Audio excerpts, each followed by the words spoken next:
சட்டப்படி வாக்குச்சாவடிக்கு மொபைலோ கேமராவோ கொண்டு செல்ல அனுமதி இல்லை. இந்த சட்டத்தை பின்பற்றி மொபைலை வெளியே வச்சு போனீங்கன்னா அதை நீங்கள் வீட்டுக்கும் கொண்டு போவதில்லை, காணாமல் போயிருக்கோம்.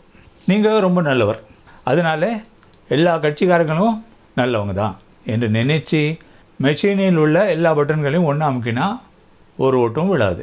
சரி, ஓட்டிங் மிஷின் பட்டனில் கை வச்சு செல்ஃபி எடுத்திங்கன்னா அனுமதி இல்லை. பரவாயில்லை, நான் எடுப்பேன், எடுத்து பாருங்கள். ஒரு பத்திரிகை ஃபோட்டோகிராஃபராக நான் சில ஊர்களில் பார்த்த காட்சி. எலெக்ஷன் பூத்து வெறிச்சோடி கிடைக்கும். ஊர் எல்லையில் இந்தியா பாகிஸ்தான் மாதிரி ஒரு பதட்டம். உள்ளே போய் ஓட்டு போடுவோம் என்று ஒரு கூட்டம், அனுமதிக்க மாட்டோம் சொல்லி இன்னொரு கூட்டம். நடுவில் இந்த தேர்தல் அதிகாரி பாவம், இன்றைக்கி யார் மூஞ்சியில் முழிச்சோமோ தெரியலையே என்று திட்டிக்கிட்டே இருப்பார் தன்னையே.